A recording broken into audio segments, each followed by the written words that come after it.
உங்கள் குடும்பத்தை கொண்டாடுங்கள். உங்கள் ஃபேமிலியை கொண்டாடுங்க, உங்க பிள்ளைகளை கொண்டாடுங்க. அன்னைக்கு நான் பார்க்கிறேன், கிரிக்கெட் வீரர்களை கொண்டாடுறாங்க. வீட்டில் வந்தா மனைவியை திட்டிட்டு இருப்பாங்க. ஃபுட்பால் பிளேயரை கொண்டாடுவாங்க. சினி ஆக்டரை கொண்டாடுவாங்க. செலிபிரிட்டியா இருக்காங்க இல்லையா, சினில மற்ற விதத்துல எல்லாம், பொலிட்டிஷியன்ல அவங்கள கொண்டாடுவாங்க. காலம் ஃபுல்லா இவங்களுக்கு துணி துவைச்சி வீட்டில் பாடெடுத்து எல்லா பணிவிடைகள் செய்கிற கணவன மனைவிய பிள்ளைகள் அப்பா அம்மாவை கொண்டாடவே மாட்டாங்க. எப்ப திரும்ப கொண்டாடுவாங்க? அவங்க செத்ததுக்கு அப்புறம். ஆமாங்க, செத்ததுக்கு அப்புறம் டிபில ஸ்டேட்டஸ்ல அம்மா அப்பா புருஷா பொஞ்சாதின்னு போட்டோவா நீ வச்சாலும் போன பார்ட்டி வர போறது இல்ல. பக்கத்துல பார்த்து சொல்லு, இருக்கும் போதே என்ன நேசிச்சிருங்க, இருக்கும் போதே நம்மள அனுபவிங்க. சொல்லுங்க சொல்லுங்க சொல்லுங்க. இருக்கும் போதே நம்ம மதியுங்க, இருக்கும் போதே என்ன கனப்படுத்துங்க. ஆமா, கேட்கலாம் உரிமை. ஆமா சொல்லுங்க பார்க்கலாம். என் தங்கம் என் உரிமை. ஆமா, தங்கம் தானே உங்க ஃபேமிலி உங்களுக்கு.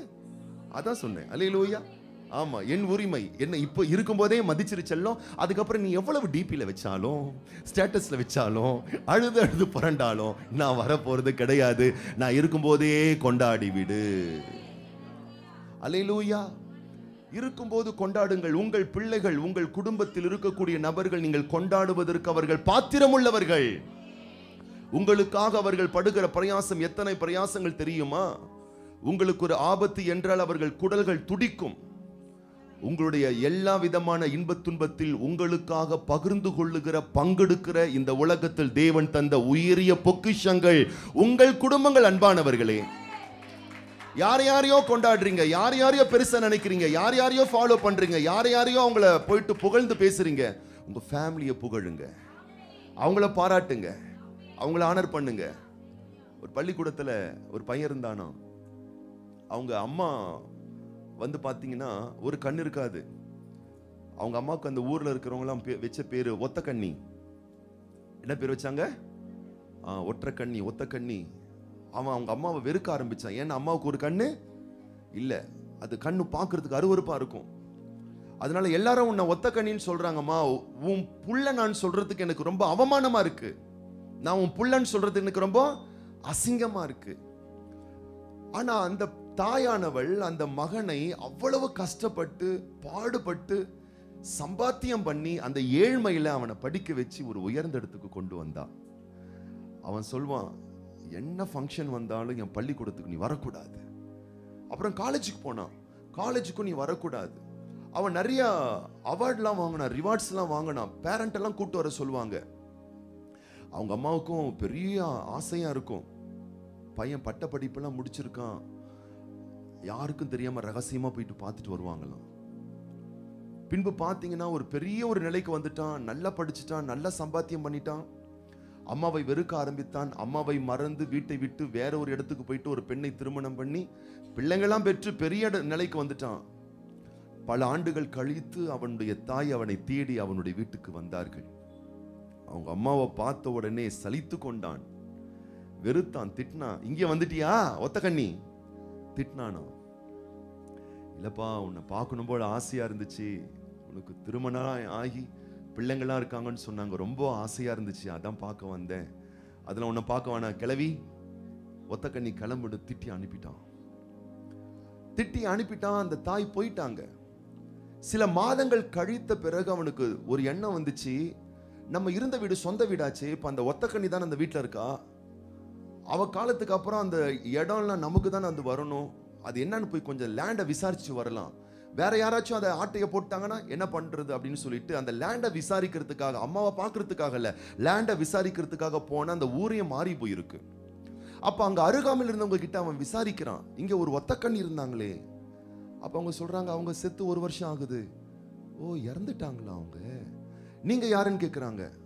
வேற வழி தெரியாம, உரிமை பாராட்டினா தானே உடைமைகள் கிடைக்கும், அதனால அவன் சொல்றான், எங்க அம்மா தான் அவங்க அப்படின்னு சொல்றான். ஓ, உங்க அம்மாவா அவங்க?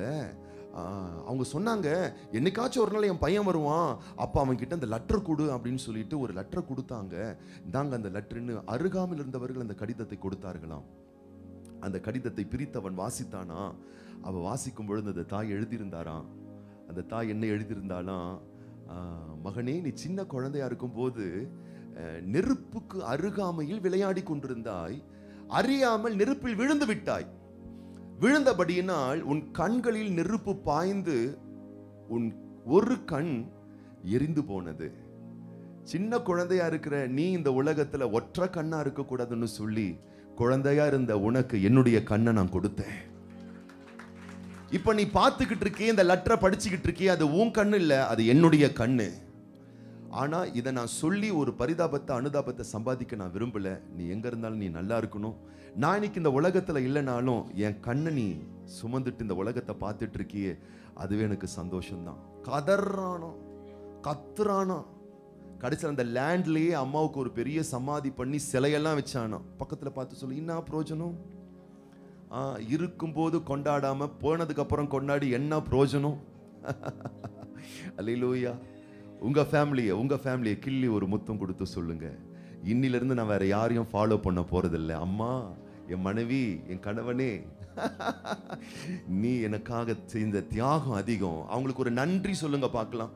அவங்களுக்கு ஒரு நன்றி சொல்லுங்க பார்க்கலாம். உங்க டேடிக்கு ஒரு நன்றி சொல்லுங்க, உங்க மம்மிக்கு ஒரு நன்றி சொல்லுங்க, நன்றி சொல்லுங்க. உங்க கணவனுக்கு ஒரு நன்றி சொல்லுங்க, உங்க மனைவிக்கு ஒரு நன்றி சொல்லுங்க. நீங்க செஞ்ச நன்மைகள், என் சின்ன வயசுல இருந்து எவ்வளோ உதவிகள் எனக்கு செஞ்சிருக்கீங்க, நன்மைகள் செஞ்சிருக்கீங்க. அவங்களுக்கு ஒரு தேங்க்யூ சொல்லுங்க பார்க்கலாம், நன்றி சொல்லுங்க பார்க்கலாம், நன்றி சொல்லுங்க பார்க்கலாம். ஓ, தேங்க்யூ ஹோலி ஸ்பிரிட். நன்றி ஆவியானவரே. ஒரு வசனம் நம்ம வாசிக்கலாம். 1 பேதுருவின் புஸ்தகம் 3ஆம் அதிகாரம் 7ஆம் வசனம். ஸ்கிரீன்ல போடுங்கப்பா. 1 பேதுருவின் புஸ்தகம் 3ஆம் அதிகாரம் 7ஆம் வசனம். 1 பேதுரு 3:7.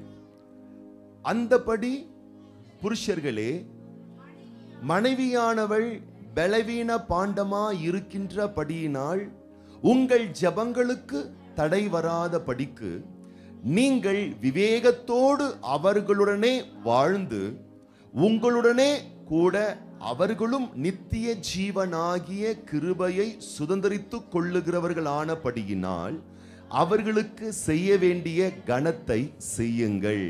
வசனத்தை நல்லா கவனிங்க. ஜெபங்களுக்கு தடை வராதபடிக்கு. நீங்க எல்லாருமே ஜெபம் பண்றவங்க தான், இருக்கிற எல்லாருமே ஜெபம் பண்றவங்க தான். எத்தனை பேர் ஆமென் சொல்றீங்க? ஜெபிக்கிறவங்கள கைகளை உயர்த்தி காட்டுங்க பார்க்கலாம். ஆமா, இப்போ சொல்லுங்க, எவ்வளவு ஜெபம் பண்றீங்க? ஆன்சர் எல்லாம் வந்துருச்சா?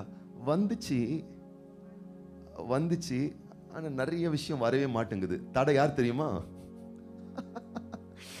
உங்க பக்கத்துல குத்துக்கல்லு மாதிரி உட்கார்ந்துட்டு இருக்காங்களே, உங்க ஃபேமிலி. உங்கள் ஜெபங்களுக்கு ஏன் தடைகள் வருகிறது? உங்கள் ஜெபங்களுக்கு தடை வருவதற்கான காரணம் என்ன? முட்டி மோதி உபவாசம் பண்ணி விசுவாசம் பண்ணி நேரங்கள் செலவழித்து நிறைய ஜெபம் பண்றீங்க, நிறைய பிரேயர் பண்றீங்க, நிறைய ஜெபம் பண்றீங்க, மாசக்கணக்கா பிரேயர் பண்றீங்க, வருஷக்கணக்கா பிரேயர் பண்றீங்க. ஆனா தடை வருது. ஏன் தடை வருது தெரியுமா? உங்கள் சொந்த குடும்பத்திற்கு நீங்கள் ஆற்ற வேண்டிய சேவைகளும் கடமைகளும் தவறும் பொழுது ஜெபங்களுக்கு தடைகள் வருகிறது. அவர்களுக்கு நீங்கள் செய்ய வேண்டிய, வசனத்தை சொல்லுங்க, செய்ய வேண்டிய கனத்தை, அவர்களுக்கு நீங்கள் செய்ய வேண்டிய மதிப்பை, நீங்க அவங்களுக்கு கொடுக்க வேண்டிய ஆனர், அந்த கடமை, அவங்களுக்கு நீங்க செய்ய வேண்டிய கடமைகள், அவங்களுக்கு நீங்க நியாயப்படி அவர்களுக்கு நீங்கள் தர வேண்டிய மதிப்பு மரியாதை, இதை நீங்கள் செய்யாமல் இருக்கின்றபடியினால் உங்கள் ஜெபங்கள் தடைப்படுகிறது. புரிஞ்சவங்க மட்டும் ஒரு ஆமேன் அல்லேலூயா. படிக்கிற பிள்ளைகளுக்கு நான் சொல்றேன், படிப்புல நீங்க வெற்றி பெறணுமா, உங்கள் தாய் தகப்பனை கனப்படுத்துங்க. கணவன்மார்களை உங்கள் மனைவியை கனப்படுத்துங்க. மனைவிமார்களை உங்கள் கணவரை அற்பமாய் எண்ணாதிருங்கள், கனப்படுத்துங்க. பெற்றார்களை உங்கள் பிள்ளைகளை நேசிங்க, கனப்படுத்துங்க. அவர்களுக்கு செய்ய வேண்டிய கடமைகளை செய்யுங்க. நீங்க நினைச்சிடாதீங்க நான் எவ்வளவு ஜெபம் பண்ணாலும் பதில் வந்துடணும். வசனம் சொல்லுது, ஜெபத்துக்கு தடை வரக்கூடாது என்றால், நீங்கள் ஜெபிக்கிற ஜெபத்துக்கு ஆன்சர் வரணும்னு சொன்னா இன்னைக்கு ஆண்டவருடைய இறைவாக்கு சொல்லுகிறது தெள்ளன் தெளிவாக, உங்க ஃபேமிலிக்கு, உங்க மனைவிக்கு, உங்கள் கணவனுக்கு, உங்கள் குடும்பத்துக்கு, உங்கள் பிள்ளைகளுக்கு, உங்கள் தாய் தகப்பனுக்கு என்ன என்ன கனத்தை செலுத்தணுமோ அந்தந்த கனத்தை, மதிப்பை, மரியாதையை, கடமையை செஞ்சுக்கிட்டே இருங்க. நிச்சயமா உங்க ஜெபங்களுக்கு ஆன்சர் வரும். நிச்சயமா உங்க ஜெபங்களுக்கு பலன் வரும்.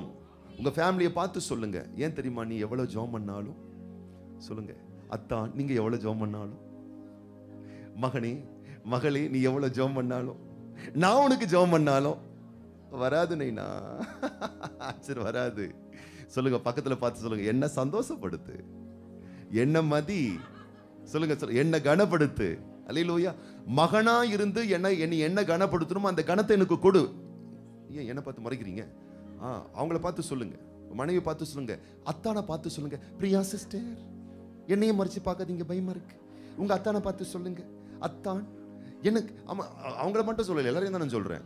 ஆமா, எனக்கு என்ன கணத்தை செய்யணுமோ அந்த கணத்தை எனக்கு செய்யுங்க.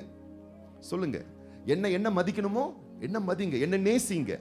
கணவன் மனைவியை பார்த்து சொல்லுங்க, மனைவி கணவனை பார்த்து சொல்லுங்க. எனக்கு என்ன கடமை செய்யணுமோ அப்பா அம்மா பிள்ளைங்களை பார்த்து சொல்லுங்க, பிள்ளைங்க அப்பா அம்மா பார்த்து சொல்லுங்க. என்ன கனப்படுத்துறத கனப்படுத்து, எனக்கு செய்ய வேண்டிய கடமைகளை செய்ய. வெளியே இருக்கிறவர்கள் என்னை மறைத்து பார்க்க வேண்டாம், பக்கத்தில் அமர்ந்திருக்கக்கூடிய உங்கள் உறவுகளை பார்த்து. ஜெபஸ்டின் ஐயா, அல்லேலூயா. ஆமா, சொல்லுங்க, நேசிங்க, எனக்கு செய்ய வேண்டிய கனத்தை செய்யுங்க, மதிப்பை செய்யுங்க, ஆனர் பண்ணுங்க. உன் ஜெபத்துக்கு ஆன்சர் வரும், உங்கள் ஜெபத்துக்கு பதில் வரும், உங்கள் ஜெபத்துக்கு ஆன்சர் வரும். ஈசாக்கு தன் மகனை பார்த்து சொல்லுகிறார், மகனே எனக்கு பிடித்த ருசியான ஆகாரத்தை சமைத்து கொண்டு வா, என்ன சந்தோஷப்படுத்து. ஈசாக்கு என்ன சொல்றாரு?